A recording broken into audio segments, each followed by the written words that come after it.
Welcome to Manufacturing Tech Australia with Shane Williams and Paul Mason. Thank you for coming tonight. Thank you, John, for the introduction and introduction to natural velocity. I'm Troy Cordie, so I'm the technology lead at the Arm Hub. Jannat's with me tonight. She leads the AI Adopt Centre from Arm Hub, also located here in Melbourne if you need to catch up with someone. Jannat is a seasoned leader in technology and innovation with a focus on impact. Jannat has been instrumental in advancing digital transformation, particularly in the finance, education and smart cities, innovation policy and developing collaborative approaches to drive lasting progress in an increasingly digital world. Myself, I lead a team of very talented engineers and designers at the Arm Hub. Yeah, so we're here to talk about Propel Air tonight. I've got the unenviable task of explaining the guidelines for those of you that are interested. Propel Air is a robotics and AI startup, and so we want to emphasise that it's robotics and AI. We want machines and we want AI. So we want an AI system that then interacts with the world. I'm not going to read the definitions out, and for those that are interested, they are available on the website, but just to be aware. To run through, we're not looking for a smart assistant that might live only on a computer. If it was a smart assistant that can bring me a coffee, brilliant. We're not looking for an IoT device that sits off in a corner and records the weather, but if it was a robot that records the weather and then goes and closes my window, brilliant.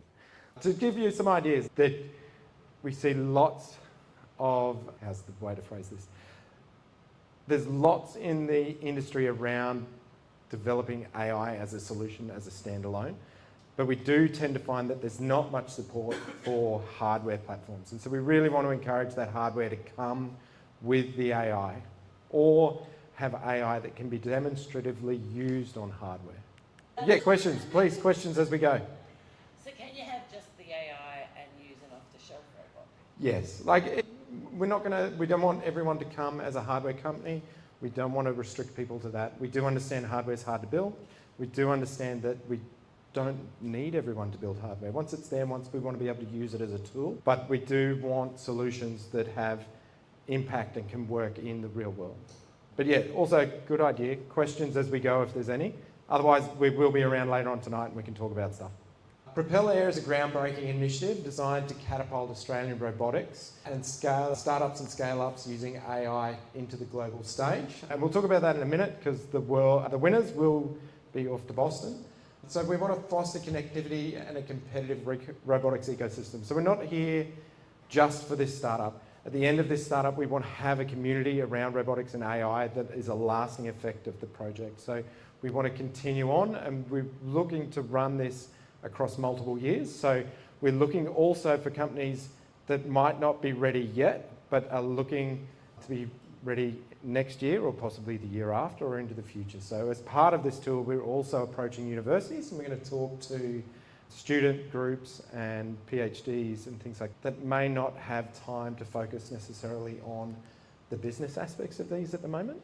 The Sprint, participants can refine their AI technologies, and the winner will be sent to Mass Robotics in Boston for a residency. And what that means, we're making a big promise there, we're going to help companies refine their AI-driven technologies throughout the course of the program, and this will grow. This is the signed-on, ready-to-go offers we have now.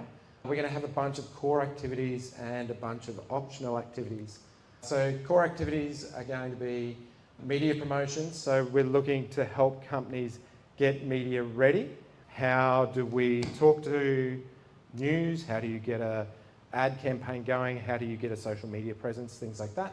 We do have VCs lined up for one-on-one meetings with companies to help get pitch ready and to pitch to. So there will be pitching at the end. There will be trial pitch sessions with feedback throughout the event. And there will be a virtual pitch night at the end. The culmination of the 6 weeks, Jannat, it's 6 weeks, the program? The culmination of the 6 weeks will be a pitch night, and so that will be a pitch to Australian investors, representatives from Mass Robotics, and members from the robotics community from Australia. So I'm pretty sure we do have those people locked in, but not... Someone's recording me with ChatGPT. But yeah, they are prominent members of the community, and that's also exciting.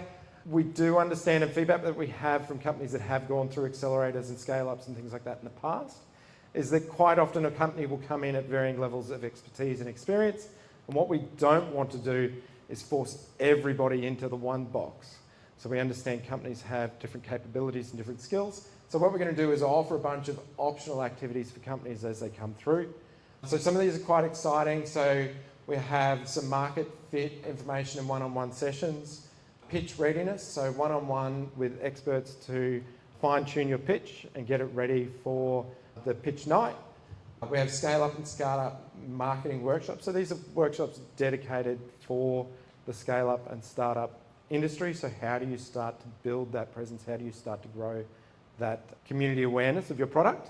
So NVIDIA is on board and they're excited to offer tailored solutions depending on the companies that get selected through this process. But there'll be one-on-one sessions with experts potentially around their specific tools. Obviously, it's hard to know what our cohort are going to need before time, so I can't tell you exactly what they are yet. We do also have some NVIDIA hardware, so they've been kind enough to donate some of the latest NVIDIA Jetson Supers that will be available for some of the teams. We're not going to have enough for everyone, unfortunately, but there is some hardware available there too from NVIDIA. So we have a local SolidWorks provider has come on board. They're going to provide subsidised license costs. There is a few free training sessions and things like that, so for companies getting into this space. And I think there are some additional support for the duration of the sprint. And so we also have some design for manufacture workshops so as a group workshop and for companies looking for that additional one-on-one support, some additional design for manufacture support for companies as well. How do we take our products from prototypes to mass producible, hopefully? Key dates, so these are the important ones, yeah? Applications are open now and they close on the 30th of May. Tonight, obviously, we're in Melbourne. We've got a session, Brisbane next week and Sydney. And then we also have some sessions virtually for, I guess, around the rest of the country. But from then, the pieces, I guess, are going to be really interesting to other people or to the cohort is the cohort of up to 10 participants will be announced by 20th of June. And then through to the 31st of July, there'll be the program that we've just spoken about. And that'll culminate in a virtual pitch night. We're not looking for participants to come and co-locate with us in Brisbane. We're trying to do as much of this as remotely as possible. We do understand that startups don't necessarily have the capacity to relocate to Brisbane, and we don't want to geographically restrict our program. As much as possible will be run as either fully remote or hybrid. Noodles is at the back here gesturing about spaces like this, and I think that's a brilliant idea to try and make spaces like this available for the startups in different states. So applications we've been through a lot of this, but applications are open as of the 5 p.m. on the 30th of May, and we will be announcing the 10 participants on the 20th of June. And so I guess the point there, we are trying to take on all of the applications, and we will try to keep everyone who applies as part of a community. And there is a goal to try and grow that community so that we can make this a stronger program in the years to come. So we're hoping that all of our participants will have some strong outcomes from this, engaging in networks, so accessibility to market fits and things like that.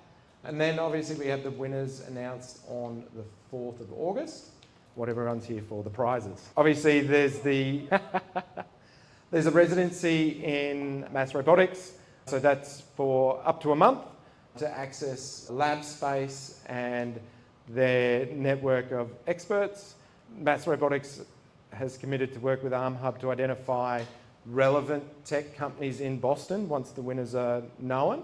We don't want to send, I don't know, agricultural robot to a space facility or something, I don't know. We want to make sure that the prize is tailored to the company who wins. What that residency looks like will be shaped by the winners.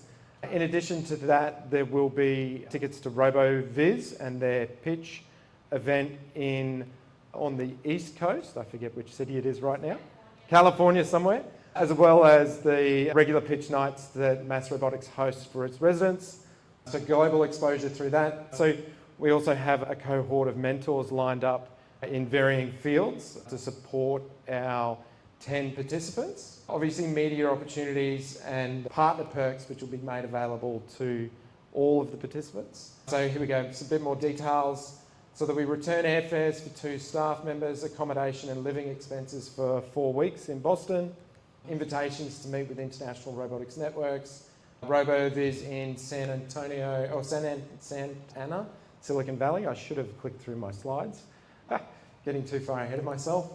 Advice and support, world-class mentors, VC networks, technology, contract manufacturers and other industry leaders, media and opportunities. It's really important to us to help grow startups and help them grow their own brand. We have found in the past with other startups who've run in different sectors that media opportunity can grow businesses quickly. So partner perks, so access to NVIDIA technology programs. So all the participants will get access to NVIDIA's partner programs, and so also access to ArmHub's data and AI as a service, as well as our data lakehouse supplied through Databricks. So one thing that's not up there, hang on, I've lost it now. I did have something that I'd missed. I'll remember it in a minute. So we do want some commitments from the partners. So obviously we want participants must be able to commit to the program. We also need participants to commit to the mandatory part of the program. So they were the 4 events I highlighted earlier. And so obviously we want the winners to be able to travel to Boston in October 2020. So obviously if the participants can't, it makes it difficult to line up with events like RoboViz and the likes. So selection criteria for people that are interested. So it will be split up, and there is a better breakdown as to exactly what the judges will be looking at in the guidelines online. But we want team collaboration. We don't want people that have just, met and decided to enter this. We do need some innovation excellence, which will be reviewed by the judges. So we want companies to come with some sort of market validation. Now, we do know that startups don't necessarily have access to highly accurate and extensive data market validation, but we do at least want companies to come with some idea that there's a market for their product. Ability and impact. So we need some demonstration that the product can scale and will have impact somewhere. And we want, so an important one is we want alignment with the Australian National Robotics and AI objectives. This is part of and something we haven't talked about all night is the Hub AI Adopt Centre. And so as part of that, we closely aligned with the government's priority areas. And so we're looking for startups that are aligned with those as well. For information, contact Jannat or myself. Reach out, we're very friendly. I'm just going to skip through. I'll leave it on this slide for anyone who wants to grab a photo. So that's links to the websites. The Eventbrite link should have those as well for anyone who's looking for those. And I would like to thank Mass Robotics, NVIDIA, and Natural Velocity for tonight, making it possible. Websites and emails down the bottom. And I guess, does anyone have any questions? Well, just coolness will generally sway judges if something's very boring. Just on the alignment piece, the 10%, what is it? Is it mainly the National Reconstruction Fund, or is it anything specific with the AI and Robotics? The alignment. The National Robotics Sprint. Yeah, so just look at it. There's a PDF you can download with the spreadsheet. Yeah. I was just talking about the alignment. The alignment back here. The alignment with the National Robotics and AI objectives. Yeah, so there's a PDF from the federal government around that, or those, I do have them actually. So there's an AI capability plan that's in consultation at the moment, and will come out later in the year with the National Robotics Sprint being released. And recently the Robotics Australia Group released a roadmap, the latest version of a roadmap as well. So that alignment at a national level, Yeah. priorities for the government and us. For anyone who does want more detail on any of those specific points, I do have slides here that are hidden with the additional information. But yeah, so renewables and low emissions technologies, medical science, transport, value added in agriculture, forestries and fisheries, value added in resources, defence capability and enabling technologies that support new jobs in areas like manufacturing. So it is quite broad. Yeah, connect back to the National Reconstruction Fund. Okay, great. Thank you. What's the criteria for the business that applies? So the business, so we're looking for SMEs, obviously, so we're not looking for large companies. There is a turnover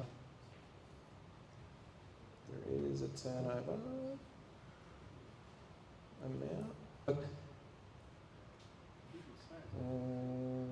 I definitely not included that one. But broad strokes, there is a turnover limit and a staff limit. So that SME space, Jannat, I'm looking to you. Requirements on the business. So Less than 200 people, and there is a turnover limit, which is, it's quite large. So we're not trying to restrict to tiny early stage startups, but we're not looking for big multinationals as well. The company needs an ABN. So on the other end of the scale, the company needs an ABN to show that they're actually working as a business. Yeah, but we're really trying to make it as broad as possible to attract as big a cohort as we can and to help grow the community.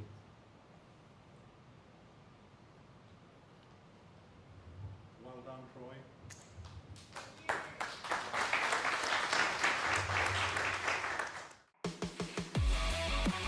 Thanks for tuning in to Manufacturing Tech Australia with Shane and Paul, recorded on the traditional lands of the Bunurong and Wurundjeri people. For more information, jump on the manufacturingtech.au website. Remember to hit the follow button to join us again next time as we continue to explore the intersection of manufacturing and technology.